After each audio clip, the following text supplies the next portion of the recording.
two ex-cops who allegedly spray painted a swastika onto a suspect's car. Now, this is just sick as hell, okay? Let me give you some background to this. Two California officers, and let me put up a picture of the police chief. Two ex-California officers have pleaded not guilty to spray painting a suspect's car with a swastika and a happy face. The former officers, Cody Weldon, 28 years of age, and Christopher Tomsick, 29, both left the Torrance Police Department last year.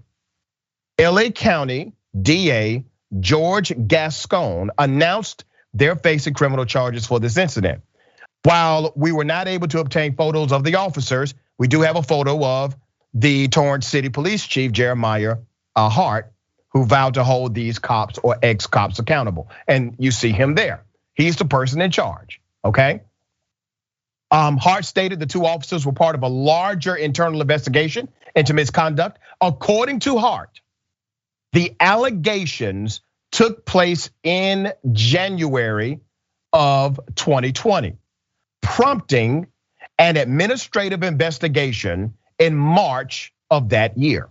Hart said at least a dozen officers, including Welding and Tomsick, from the department in March of 2020. Details on the two officers, according to the LA Times, reads as so. Two former Torrance police officers were charged with spray painting a swastika inside of a resident's car, and prosecutors are now reviewing hundreds of cases involving the ex-cops to see if their alleged actions might imperil any arrests or convictions, officials said. I could save you some time here, District Attorney. Absolutely, absolutely. I promise you, there are cases that now you need to take another look at because you had two racist individuals in charge of the investigation, the apprehension, the arrest, and everything else, okay? This is what happens when you have a culture that allows individuals like them to permeate it. It's expensive. It's a public relations nightmare.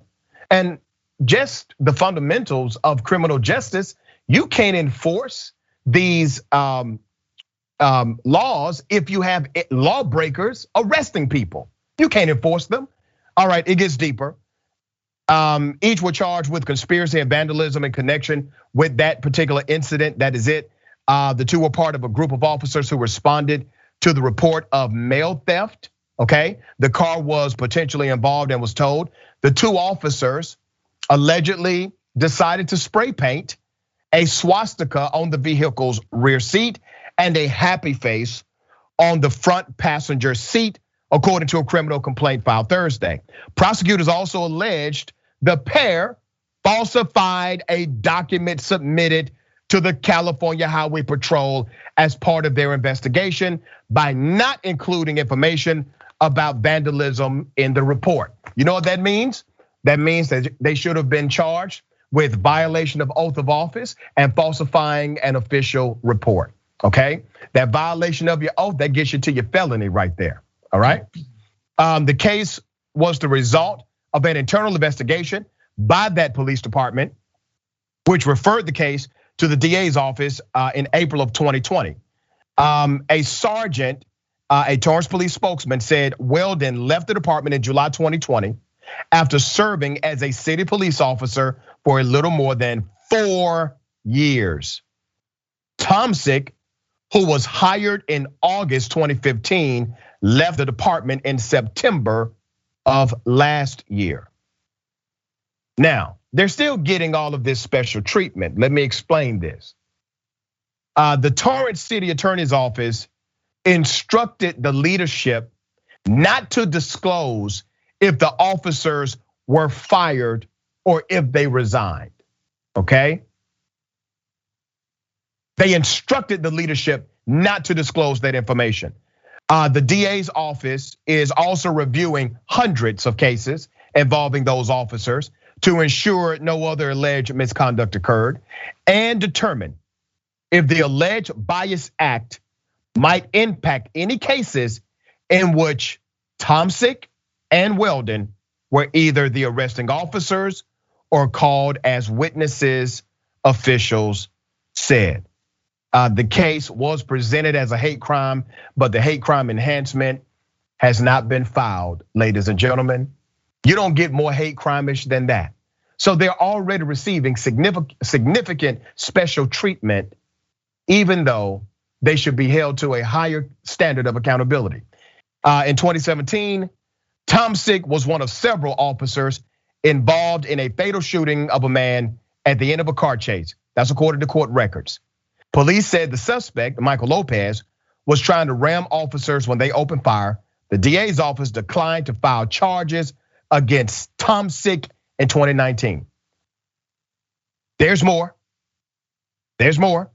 This same cop was also among a group of officers involved in a deadly struggle with a knife-wielding suspect, Daughtry Ross, at the Dale Amo Mall in 2018.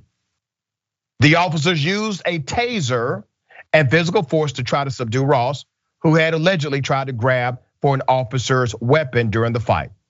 Ross died, okay? Ross is dead and died at the hospital a short time after that clash. An autopsy found a heart attack in combination with methamphetamine intoxication and struggling with officers as the cause of death. Prosecutors decided not to file charges against these cops again. Routine, consistency, patterns. We see it all the time. David, what are your thoughts? I'm shocked by the last thing you said, that prosecutors decided not to file charges against them. I mean, there is a culture obviously that is rotten. These are clearly dirty, rotten cops.